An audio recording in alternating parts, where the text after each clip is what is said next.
Инаку околу новинарството, јас сакам да тие може да имаат многу клучна улога, посебно во превенција и во истражувачко новинарство.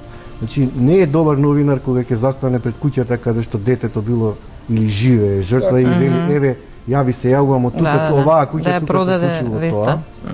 Туку кога ќе го подигне прагот на нетолерантност кон педофилија со информации како родителите, како училиштето, како центрите за социјална работа, како граѓанските организации, како цел државен систем ќе се стави во превенција. Прво етика, па се друго. Превенцијата е под број 1. Се тоа отпосле што ќе се случи со одземање на родителско право или санкционирање на родителот кој го родоскарна, тоа нема никаква како да кажем никаква сатисфакција за детето жртва.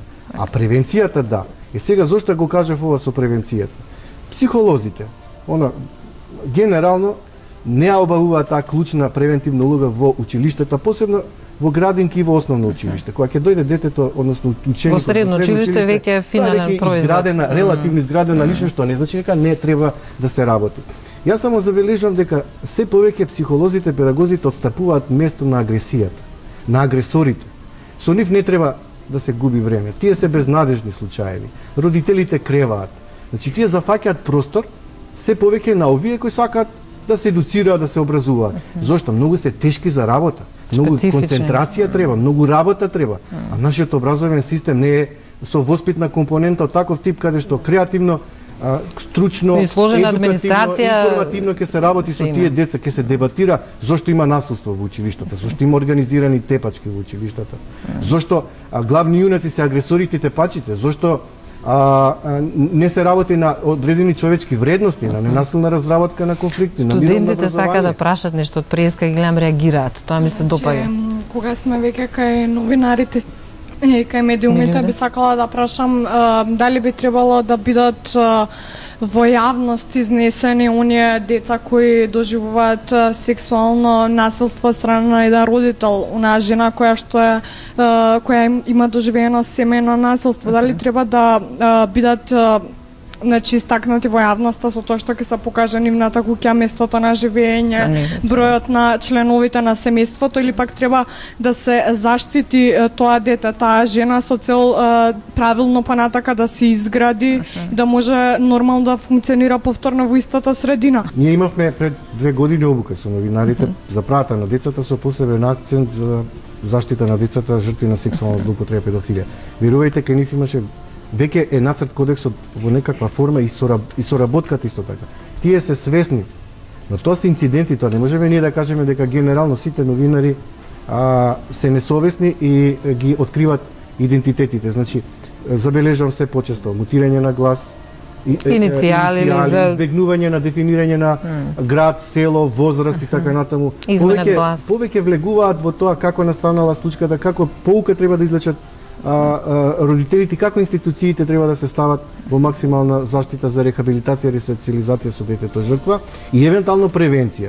Значи, и ними ме тешко, се согласувам дека борба за тираж и така натаму е проблем, но ја мислам се помалку и помалку во последно време колку што успевам да ги гледам, од таков тип на вест прават настан за да им се продаде вестникот, туку влегуваат во истражувачко новинарство, во трагање како да се помогне во однос на заштита на детето жртва. Што е право на новинарот. Зборуваме пак за медиумите, колку инспиративно влијаат негативно врз одредена популација. Холандија и Амстердам, тие се радикални во нивните закони. Предлог нацрт закон беше јавно водење љубов во градски парк и го усвоија. Значи за екзибиционистите, воерите, супер, празник за очи. Нудизмот, бидејќи ќе имаме прилог еден за нудизам и натурализам, може ли негативно да влие нудизмот, еве да се направи нудистичка плажа во Охрид, или катарзично напротив, ослободување или на едно слободно либерте однесување? Што мислите? Да, и да продолжиме уште малку понатака, например, гледаните порнографија. И што правиме? Гледаме. Каде се емоциите? Ништо. Го гледаме тоа, задоволуваме некои ниски, што ги велат страсти, и нема ни комуникација, ама буквално нема ништо. Светот го испитал тоа. Постои реална можност негативното да се пренесе и да се идентифицираме преку тоа. Ние го имаме тоа. Буквално копии на оружјени плячки, со капи, со сред, оно што го гледаме на телевизија. Или порнографијата. Порнографијата делови од Холандија, па се спомнуваат на марихуана, дрога, тоа се стварно многу мали контролирани делови. Па се спомнува јавните куќи и легализацијата. До проституција дојдовме. Сметате ли дека треба да се легализира проституцијата? Не, апсолутно, апсолутно.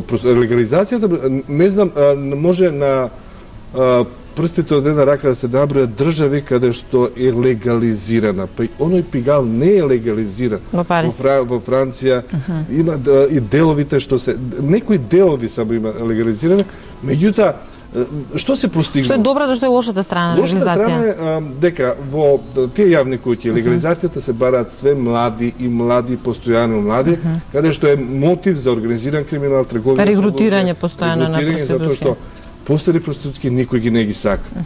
И тука е веќе имате еден канал на организиран криминал, може на организиран криминал. Што е доброто? И денеска го имаме тоа. Има здравствена заштита која е апсолутно бесплатна. Има регистрација на проститутки кои ги дефинитивно ова што имаме кај нас некаква ситуација. Ке се знае кој е што во општеството. Меѓутоа се знаат и сега. Мислите? Така, апсолутно, апсолутно се знае. Вие ги знаете од центарот таму. Да, сигурно. Органите на внатрешни работи ги знаат. Може син ми нема да знае, па ќе налета на нека. Па вие сте тука да го обучите. Тоа не се знае. Значи може да се проституираат и после а еднаш проститутка за секојаш проститутка. Не мора тоа, апсолутно. Не мора? Не. Следува прилогот со нудизам, натурализам, Билјана Сатановска Комаја. Натуризмот или нудизмот представува едно културно и политичко движење кое што се темели на идејата за промовирање и поддржување на нудизмот во приватната и во јавната сфера, но истовремено натуризмот представува и животен стил или филозофија која што е заснована на хармонија со природата. Натуризмот како филозофија се темели на спортската, рекреативната филозофија која што се појавува во почетокот на 20 век во Германија, и оттаму потоа се проширува во Франција, во Канада, во Америка. За германскиот натуризам или нудизам е карактеристично и ден денес тоа што тој се темели пред се на спортско-рекреативен нудизам и натуризам, додека американскиот, францускиот натуризам повеќе се темелат на туристичкиот натуризам, односно промовирање на туристички комплекси и плажи наменети за луѓето кои што се натуристи и нудисти. Натуризмот како филозофија рековме дека истовремено пропагира еден здрав животен стил, мудар пристап кон здравата исхрана, кон физичките активности, кон телесното здравје, психичкото здравје, истовремено и социјалната благосостојба. Пред 3 години, на почетокот на 2009 година, дел од членовите на Комаја Сдруженијето го формира првото натуристичко здружение во Република Македонија, кое што набрзо после тоа, значи некаде во средината на 2009 година, стана членка на Интернационалната натуристичка федерација со свој официјален представник Росано Чолаков во нашата земја. Значи, натуризмот всушност представува едно повторно враќање кон природата, која што треба да ни биде инспирација, вклучува во себе почит кон себе си, почит кон другите личности и почит кон животната средина. Натуризмот или нудизмот не вклучува екзибиционизам, воеризам или вулгарна и навредлива сексуалност, иако понекогаш во медиумите ова погрешно се поврзува и се толкува со натуризмот како животен стил и филозофија.